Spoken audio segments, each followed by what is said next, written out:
अस्सलाम वालेकुम। मेरा नाम मलिक हमज़ा है और आप देख रहे हैं मुस्तकीम प्रॉपर्टीज़। आज हम डीएच रैबिट सेक्टर 4 का एक ऑनेस्ट रिव्यू लेकर आए हैं, जिसमें आप डिसाइड कर सकते हैं एंड पे जाके कि आया कि यहाँ पे अभी हमने प्लॉट रखना है, इन्वेस्टमेंट रखनी है या मज़ीद इन्वेस्टमेंट करनी है। तो एंड तक देखिएगा ताकि कोई भी इंफॉर्मेशन आपसे मिस ना हो।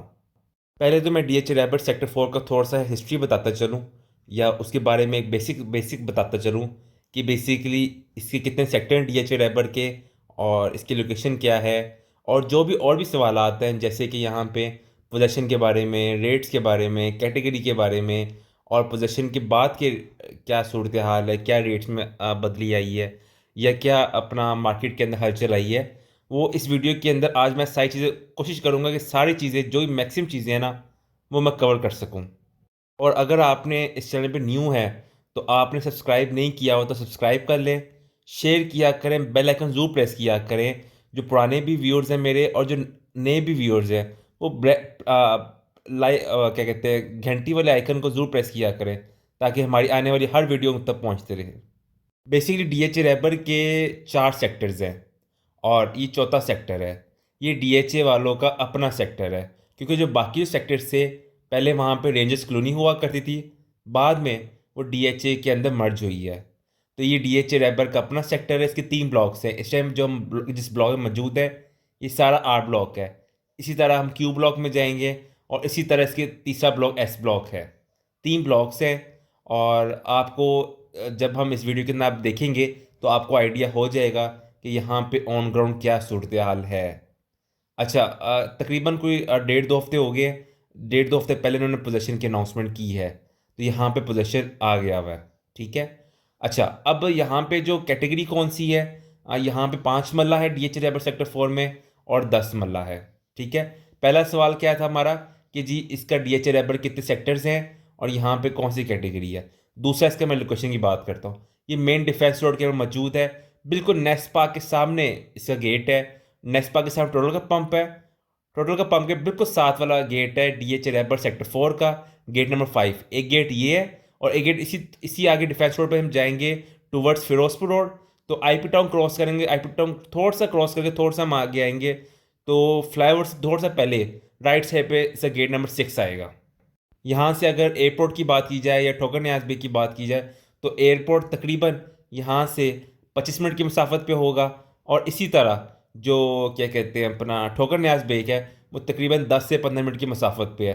तो लोकेलिटी की बात की जाए तो लोकेलिटी इसकी काफ़ी अच्छी है। यहाँ से काफ़ी चीज़ें करीब है, जैसे एयरपोर्ट हो गया, ठोकर न्याज बेक हो गया, नहर हो गई, और इसी तरह अगर ये चीज़ें वगैरह यहाँ से करीब है। मैंने आपको बताया कि यहाँ पे रिहायशी प्लॉट से 5 मरला और 10 मरला, इसी तरह कमर्शियल्स के अंदर भी तकरीबन दो ही कैटेगरी में मिलती है। एक 4 मरला कमर्शियल मिलती है और 8 मरला कमर्शियल मिलती है। और ये कमर्शियल प्लॉट सिर्फ हमें क्यू ब्लॉक और आर ब्लॉक में मिलते हैं, एस ब्लॉक में नहीं है। एस ब्लॉक में प्योरी रिहायशी प्लॉट्स हैं। हाँ, वहाँ पे आपको सिर्फ कमर्शियल एक्टिविटी छोटे पैमाने में मिल सकती है, जैसे सेक्टर शॉप्स वगैरह। वो भी डीएचए खुद कंस्ट्रक्शन करके देता है और उसके फिर रेंट आउट करता है। तो ये जो क्यू ब्लॉक और आर ब्लॉक के अंदर प्रॉपर कमर्शियल्स हैं, ये लोगों को ट्रांसफ़र हो सकते हैं, लोग इसको बाय कर सकते हैं, परचेज़ कर सकते हैं। अच्छा, तो अब हम प्राइसेस भी डिस्कस कर लेते हैं। फिर उसके बाद मैं आपको बताऊंगा यहाँ पे अच्छाइयाँ क्या है, बुराइयाँ क्या है, और पोजेशन के बाद अपडेट्स क्या है, और क्या यहाँ पे इन्वेस्टमेंट करनी बनती है मज़ीद, या जो आपके पास है उसको डिस्पोज ऑफ करना बनता है। एनीवे, हम रेट्स की बात करते हैं पहले। यहाँ पे जो हम अगर 5 मरला प्लॉट्स की ब्लॉक वाइज में बात कर लेता हूँ, जैसे कि हम आर ब्लॉक के अंदर मौजूद है तो मैं आर ब्लॉक की बात कर लेता हूँ। आर ब्लॉक के अंदर हम 5 मरला की जो प्लॉट्स हैं वो तकरीबन कोई 48 47 48 लाख रुपए से लेके 75 लाख रुपए तक रेट है। इसी तरह और क्या कहते हैं क्यू ब्लॉक के अंदर तकरीबन कुछ 40 45 लाख रुपए से लेके 65 लाख रुपए तक रेट है। इसी तरह एस ब्लॉक में वहाँ पे भी तकरीबन कोई 38 लाख रुपए से लेके 60 65 लाख रुपए तक रेट है। ये लोकेशन वाइज रेट्स हैं। कोई मेन रोड पे उसका रेट ज़्यादा है, अंदर है तो उसका रेट कम है। इसी तरह अगर हम 4 मरला कमर्शियल 8 मरला की बात कर लेते हैं, चूँकि हम आर ब्लॉक के तो आर ब्लॉक स्टार्ट कर लेते हैं। आर ब्लॉक में 4 मरला और 8 मरला कमर्शियल के जो रेट्स हैं, 4 मरला तकरीबन कोई 160 70 से लेके 2.25 2.5 तक है। और इसी इसी तरह 8 मरला जो है वो तकरीबन 4 साढ़े 4 करोड़ का है।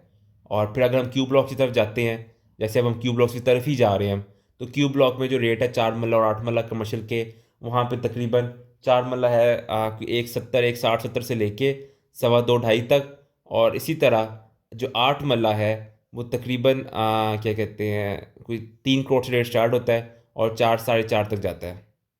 इसी तरह अगर डेवलपमेंट चार्ज की बात की जाए तो 5 मरला में 11,80,000 रुपया है, और 10 मरला में तकरीबन 17 लाख रुपया है, 4 मरला कमर्शियल में तकरीबन 32 लाख रुपया है, और इसी तरह क्या कहते हैं 8 मरला कमर्शियल के अंदर तकरीबन 52 लाख है। खैर ये तो इसके रेट्स है। अब मैं आपको बताऊंगा कि पोजेशन के बाद यहाँ पे क्या स्टेटस है। मुझे ये समझ नहीं आती कि DHA वालों ने पोजेशन क्यों अनाउंस किया। अव्वल तो पहले तो इनकी चीज़ें ही मुकम्मल नहीं हुई, अभी एस ब्लॉक इनका सारा रहता है, क्यू ब्लॉक और आर ब्लॉक की भी टैंकी फिनिशिंग के ऊपर है, अभी वो कंस्ट्रक्शन उसकी मुकम्मल नहीं हुई। कई जगह आर ब्लॉक के अंदर अभी स्ट्रीट पोल्स नहीं लगे, स्ट्रीट पोल्स लगे हुए हैं लेकिन लाइट नहीं लगी, बिजली का काम प्रॉपर नहीं हुआ हुआ। अभी आगे मैं थोड़ा दिखाऊंगा कि तारे बाहर से ही गुजर रही हैं बजाय कि उसको अंडरग्राउंड किया जाए और उसको सफाई से फिनिश किया जाए। ये चीज़ें हो जाएंगी, लेकिन जब चीज़ें मुकम्मल हो जाती है तब आप पोजीशन अनाउंस करते हैं। लेकिन ये है कि जिन्होंने इन्वेस्टमेंट की हुई है या जो इन्वेस्टमेंट करना चाहते हैं और जो सिर्फ घर बनाने का वेट कर रहे थे, उनके लिए तो ये गुड न्यूज़ है, चलो उनको ये अपॉर्चुनिटी मिल जाएगी। लेकिन अब जो एस ब्लॉक वाले हैं या जिनके वहाँ प्लॉट्स हैं वो बेचारे फंस गए हैं। वहाँ पे भी डेवलपमेंट मुकम्मल नहीं हुआ, वहाँ पे DP भी लगने हैं, पोल भी लगने हैं, बिजली का काम भी हो रहा है, पानी की टैंकी बन रही है। अब जिन लोगों ने वहाँ पे इन्वेस्टमेंट की हुई थी, अब वहाँ पे या तो जो नया इन्वेस्टर है जो नया उधर परचेज कर रहा है वो तो फ़ायदे में है जी, उसको चीज़ सस्ती मिल रही है। लेकिन जिनकी चीज़ें हैं वो बेचारे नुकसान में जाए। जिन्होंने 60 लाख का खरीदा हुआ प्लॉट अब 55 का है, तो अब जो नया बंदा नया परचेजर है उसको तो फ़ायदा में ही है कि यार उसको सस्ती चीज़ मिल रही है, बाद में चीज़ें बढ़ना है, रेट तो बढ़ना ही है। तो लिहाजा पोजेशन के बाद बजाय रेट ऊपर जाने के नीचे ही आए हैं। तो जो नया आने वाला इन्वेस्टर, नया आने वाला परचेजर, उसके लिए फ़ायदा है कि यहाँ पे वो इन्वेस्टमेंट कर सकता है, क्योंकि अभी भी टाइम है। और जिन्होंने चीज़ें ली हुई हैं वो अपना होल्ड कर लें। अगर ज़रूरत है पैसों की तो फिर तो आप उसको चीज़ को डिस्पोज ऑफ कर सकते हैं, अगर तो ज़रूरत नहीं है तो फिर आप होल्ड कर लें। और जो मैं नए लोग हैं उनको मैं ये ज़रूर दावत दूंगा कि यार यहाँ पे आप इन्वेस्टमेंट करें, यहाँ पे अभी पोटेंशियल है, आपकी इन्वेस्टमेंट ग्रो हो सकती है। ये शॉर्ट टर्म नहीं कह रहा, लॉन्ग टर्म कह रहा हूँ। मतलब कोई बंदा इन्वेस्टमेंट करता है, ये नहीं कि 2 महीने बाद, 3 महीने बाद या 4 महीने बाद रेट चेक करने लग जाए, ऐसा नहीं है। आप इन्वेस्टमेंट करें, साल वेट करें, 1.5 साल वेट करें, 2 साल वेट करें, उसका आपको रिटर्न मिलेगा। और एक दूसरी बात, यहाँ पे इन्वेस्टमेंट क्यों करनी बनती है, देखिए DHA रैबर के जितने भी फेजेस हैं, ये DHA रैबर सेक्टर 4 है, ये इनका अपना सेक्टर 4 है, इन्होंने अपनी खुद डेवलपमेंट की है। यहाँ पे आपको मिनिमम 40 फीट रोड मिलती है, अंडरग्राउंड इलेक्ट्रिसिटी है। फिर अगर आप सराउंडिंग सोसाइटीज़ देखें तो DHA रैबर सेक्टर 4 आज भी सस्ता है यार, 50 55 60 70 लाख में आपको 5 मरला प्लॉट मिल जाता है, वो भी DHA जैसी सोसाइटी के अंदर।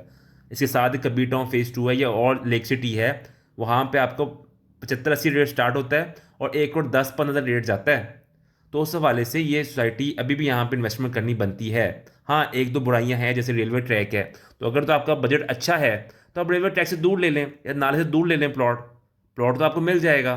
थोड़ा सा बजट बढ़ाना पड़ना है, लेकिन जो भी आप बजट बढ़ाएंगे और जो आप इन्वेस्टमेंट करेंगे आज भी उसके अंदर पोटेंशियल है, क्योंकि जो आज रेट्स हुए हुए हैं वो 5-5 10-10 लाख नीचे हुए हुए हैं। हमने इससे महंगे महंगे प्लॉट सेल किए हुए हैं, तो लिहाजा अभी रेट्स को उसने वापस रिवाइज होने हैं, रेट्स वापस पर जंप करना है जो पहले रेट्स हुआ करते थे। और मार्केट में अक्सर लोग ये डिस्कस करते हैं, क्लाइंट्स हो गया, डीलर हो गया, कि जी अभी रिसेशन टाइम चल रहा है, तो कई लोग रिसेशन टाइम की वजह से इन्वेस्टमेंट नहीं करते। भाई जो मेरी ओपिनियन है कि रिसेशन कुछ भी नहीं होता, या तो दो ही वक्त होते हैं, या परचेजिंग टाइम होता है या सेलिंग टाइम होता है। तो हर दफ़ा एक जैसा टाइम रहता, ठीक है, कभी परचेजर की मार्केट होती है, कभी सेलर की मार्केट होती है। जो अभी जो मार्केट है वो परचेजर की मार्केट है, आपके पास बेइंतहा ऑप्शंस है। जब आप खरीदने जाते हैं तो आप अपनी मर्जी का प्लॉट सेलेक्ट कर सकते हैं, मार्केट से कम रेट पे ले सकते हैं, 50,000 लाख 2 लाख, और आपको ऑप्शन अच्छी मिल जाएगी। जब ये सेलर का वक्त आएगा तो आपके पास तो ऑप्शन ही नहीं होती, जिसला 2 साल पहले रहा कि आपके पास तो ऑप्शन ही नहीं थी, बस जिसको जहाँ प्लॉट मिल रहा था लोग वहाँ इन्वेस्टमेंट कर ही जा रहे थे। अब आप सुकून से तसल्ली से अपनी लोकेशन सेलेक्ट कर सकते हैं, अपनी जो प्लॉट की जो आप जिस लोकेशन पट्टी जो आप कहते हैं, जिसको स्ट्रीट कहते हैं, आप वो पसंद कर सकते हैं। उसके नज़दीक मस्जिद लगती है, पार्क लगती है, वो सेलेक्ट कर सकते हैं। और ऑनर भी चीज़ें देने को तैयार है, वो भी अपने मुनासिब पैसों में आपको चीज़ मिल सकती है। तो लिहाजा अगर आप अभी भी आपने इन्वेस्टमेंट नहीं की तो अभी भी इन्वेस्टमेंट कर लें, बजाय बैंकों में पैसा रखने के।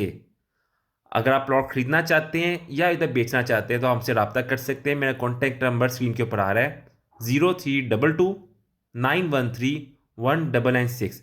और अगर आपने अभी तक हमारा चैनल सब्सक्राइब नहीं किया, सब्सक्राइब कर लें, शेयर करें, बेल आइकन जरूर प्रेस किया ताकि हमारी आने वाली वीडियो आप तक मिलती रहें।